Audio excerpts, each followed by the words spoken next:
ഹോസ്റ്റലിൽ കഞ്ചാവ് ഉൾപ്പെടെ ലഹരി ഉപയോഗിക്കുന്ന വിവരം അധ്യാപകരെ അറിയിച്ചതിന് പ്രതികാരമായി വിദ്യാർത്ഥിയുടെ ജനനേന്ദ്രിയം സഹപാഠികൾ മർദ്ദിച്ചു തകർത്തു. ഇടുക്കി തൊടുപുഴയിലുള്ള ഗ്രാൻഡിസ് എന്ന സ്ഥാപനത്തിൽ പഠിക്കുന്ന അണക്കര സ്വദേശിക്കാണ് ഗുരുതരമായി പരിക്കേറ്റത്. വിദ്യാർത്ഥിയെ കോട്ടയം മെഡിക്കൽ കോളേജിൽ അടിയന്തര ശസ്ത്രക്രിയയ്ക്ക് വിധേയനാക്കി. സംഭവത്തിൽ പ്രായപൂർത്തിയാകാത്ത ആളെ പോലീസ് കസ്റ്റഡിയിലെടുത്ത് ജുവനൈൽ ജസ്റ്റിസ് ബോർഡ് മുമ്പാകെ ഹാജരാക്കി.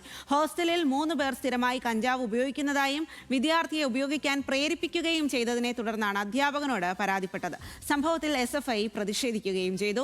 ആൽവിൻ തോമസ് വിവരങ്ങളുമായി ചേരുകയാണ്. ആൽവിൻ, എന്തായാലും അതിഗുരുതരമായിട്ടുള്ള ഗൗരവകരമായിട്ടുള്ള കാര്യമാണ് അവിടെ സംഭവിച്ചത് എന്നുള്ളതാണ്. ഇതിൽ ഏറ്റവും പ്രധാനമെന്ന് പറയുന്നത് സഹപാഠികൾ ഈ ലഹരി ഉപയോഗിക്കുന്നുവെന്ന് ബന്ധപ്പെട്ട അധികൃതരെ അറിയിച്ചപ്പോൾ അവർ അത് ചെവിക്കൊണ്ടില്ല എന്നുള്ളതാണ്. അതിലാണ് SFIയുടെ പ്രതിഷേധമടക്കം അരങ്ങേറുകയും ചെയ്തത്. വിദ്യാർത്ഥിക്ക് ഗുരുതരമായിട്ടുള്ള പരിക്കാണ് ഉണ്ടായിട്ടുള്ളത്. ഇതിൽ ഇനി എങ്ങനെയാകും തുടർ നടപടികൾ?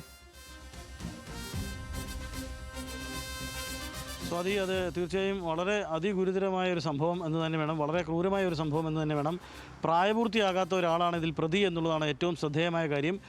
കഞ്ചാവ് ഉപയോഗം ഹോസ്റ്റലിൽ നടക്കുന്നുവെന്ന് അവിടെ ഉണ്ടായിരുന്ന വിദ്യാർത്ഥി പരാതിപ്പെട്ടപ്പോൾ അധ്യാപകൻ പറയുന്നു അത് മൊബൈലിൽ ചിത്രീകരിച്ച് കൊണ്ടുവരാൻ പറയുന്നു. അങ്ങനെ ഇവർ കഞ്ചാവ് ഉപയോഗിക്കുന്നത് രഹസ്യമായി മൊബൈലിൽ ചിത്രീകരിച്ച് ഈ വിദ്യാർത്ഥി അധ്യാപകനെ ഏൽപ്പിക്കുന്നു. പക്ഷേ അധ്യാപകൻ ഇതിന് വേണ്ട നടപടികൾ സ്വീകരിക്കാതെ വരുന്നതോടെ ഇത് വൈരാഗ്യത്തിലേക്ക് പോകുന്നു. 3 വിദ്യാർത്ഥികൾ ഈ ക്രൂരകൃത്യത്തിന് ഏർപ്പെടുകയും ചെയ്യുന്നു. ഈ വിദ്യാർത്ഥിയുടെ ജനനേന്ദ്രിയം തകർത്ത സ്ഥിതിയാണ് ഉണ്ടായത്. പിന്നീട് ഈ കുട്ടി ആദ്യഘട്ടത്തിൽ ഇത് വീട്ടുകാരോട് പറഞ്ഞിരുന്നില്ല, ഇത്തരത്തിൽ സംഭവങ്ങൾ.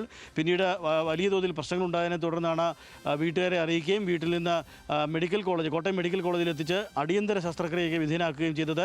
തുടർന്ന് ഈ കുട്ടി വിദ്യാർത്ഥി ഇപ്പോൾ വീട്ടിലാണ് വിശ്രമിക്കുന്നത്. നിർധനനായ കുടുംബമാണ് എന്നുള്ളതാണ് ഏറ്റവും ശ്രദ്ധേയം. ആ കുട്ടിയുടെ സംരക്ഷണം ഏറ്റെടുക്കണമെന്നാവശ്യപ്പെട്ടുകൊണ്ടാണ് SFI വലിയ പ്രതിഷേധം ഇന്ന് ഈ സ്ഥാപനത്തിലേക്ക് നടത്തിയത്. ഗ്രാൻഡിസ് എന്ന തൊടുപുഴയിലെ ഒരു മൊബൈൽ ലാപ്ടോപ്പ് സർവീസിംഗ് കേന്ദ്രവും അതോടൊപ്പം തന്നെ ഇത്തരം കാര്യങ്ങൾ പഠിപ്പിക്കുന്ന ഒരു കേന്ദ്രം കൂടിയാണത്. അവിടേക്കാണ് വലിയ പ്രതിഷേധം ഉണ്ടായത്. പക്ഷേ ആദ്യഘട്ടത്തിൽ സ്ഥാപനത്തിൻ്റെ ഉടമകളിൽ നിന്നോ അല്ലെങ്കിൽ അവിടെ ഉണ്ടായിരുന്ന അധ്യാപകരിൽ നിന്നൊക്കെ വലിയ പ്രകോപനപരമായ രീതിയിൽ അവർ സംസാരിച്ചതിനെ തുടർന്ന് വലിയ പ്രതിഷേധം SFIയുടെ ഭാഗത്തുനിന്നുണ്ടായി. പോലീസ് അവരെ തടയുന്ന സ്ഥിതിയുണ്ടായി, അവരെ ഉള്ളിലേക്ക് ഇടിച്ചു കയറുന്ന സ്ഥിതിയുണ്ടായി, ഇരച്ചു കയറുന്ന സ്ഥിതിയുണ്ടായി. അത്തരം സംഭവവികാസങ്ങളൊക്കെയും അവിടെ പ്രതിഷേധമെന്ന നിലയിൽ നടക്കുകയും ചെയ്തിരുന്നു. ഏതായാലും ഈ സംഭവത്തിൽ ഇപ്പോൾ നിലവിൽ ഒരു പ്രായപൂർത്തിയാകാത്ത ഒരാളെയാണ് പ്രതി ചേർത്തിട്ടുള്ളത്. ഇയാളെ ജുവനൈൽ ജസ്റ്റിസ് ബോർഡ് മുൻപാകെ ഹാജരാക്കി ഇപ്പോൾ ജാമ്യം അനുവദിച്ചുകൊണ്ട് മാതാപിതാക്കൾക്കൊപ്പം വിട്ടിരിക്കുകയാണ്. തുടർന്ന് കേസിൻ്റെ നടപടികൾ ഉണ്ടാകുമെന്നുള്ളതാണ് നമുക്ക് അറിയാൻ കഴിയുന്നത്. മറ്റ് 2 പേർക്കെതിരെ കൂടി പരാതിയുണ്ട്. അവർക്കെതിരെ നടപടി സ്വീകരിക്കണമെന്നുള്ളൊരു ആവശ്യമാണ് ഇപ്പോൾ SFI ഉയർത്തിയിട്ടുള്ളത്.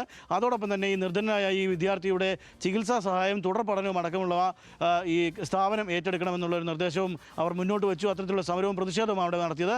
അങ്ങനെ ഒടുവിൽ ഈ സ്ഥാപനത്തിൽ നിന്നുള്ള അധികാരികൾ അതിനെ സമ്മതിക്കുകയായിരുന്നു എന്നുള്ളതാണ് നമുക്ക് ഏറ്റവും ശ്രദ്ധേയമായ കാര്യം. മറ്റ് 2 പേർക്കെതിരെയുള്ള മൊഴി വിശദമായി തന്നെ പോലീസ് രേഖപ്പെടുത്തി. ആ മൊഴിയിൽ കൃത്യമത ഉണ്ടെങ്കിൽ അല്ലെങ്കിൽ അതിൻ്റെ തുടർ നടപടികൾ സ്വീകരിക്കുമെന്നുള്ളതാണ് ഇപ്പോൾ തൊടുപുഴ പോലീസ് നമ്മളോട് വ്യക്തമാക്കിയിട്ടുള്ളത്. ഓക്കെ, ശരി ആൽവിൻ.